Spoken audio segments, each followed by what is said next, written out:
Hi all, welcome to football arena.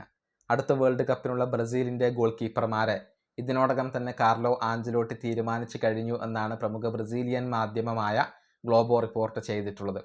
Alison Backer, Ederson, ബെൻഡോ എന്നിവരായിരിക്കും അടുത്ത world cup സ്ക്വാഡിൽ ബ്രസീലിൻ്റെ goal കീപ്പർമാരായി ഉണ്ടാവുക.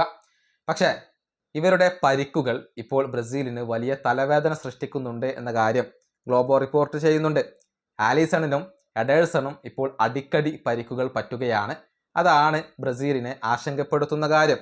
അതായത് ഈ വേൾഡ് കപ്പിൻ്റെ സൈക്കിളിൽ 3 തവണയാണ് ആലിസൺ ബക്കറിന് ബ്രസീലിയൻ ദേശീയ ടീമിലെ സ്ഥാനം പരിക്ക് കാരണം നഷ്ടമായത്. 3 തവണ അദ്ദേഹത്തിന് ടീമിൽ നിന്നും പുറത്തു പോകേണ്ടി വന്നു എന്നുള്ളതാണ്.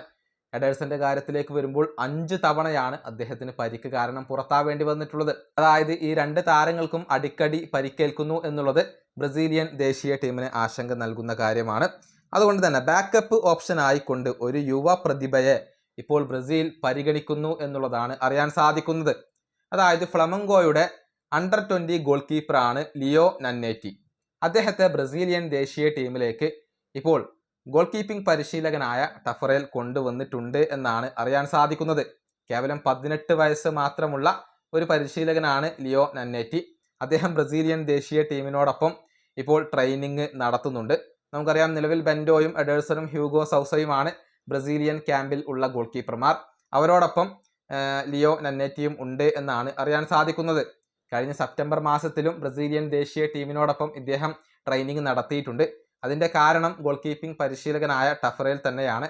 കാരണം ടഫറേലിന് വലിയ ഇഷ്ടമുള്ള, വലിയ ഭാവി കൽപ്പിക്കപ്പെടുന്ന ഒരു യുവതാരമാണ് ലിയോ നന്നേറ്റി. അദ്ദേഹത്തെയാണ് ഇപ്പോൾ ട്രെയിനിങ്ങിൽ ഉൾപ്പെടുത്തിയിട്ടുള്ളത്. ഏതായാലും ഭാവിയിൽ ബ്രസീൽ ഈ ഗോൾ കീപ്പറെ കൊണ്ടുവരാൻ തന്നെയാണ് തീരുമാനിച്ചിട്ടുള്ളത്. ഈ വീഡിയോയുടെ അവസാനിപ്പിക്കുന്നു. അടുത്തൊരു വീഡിയോയിൽ കാണാം.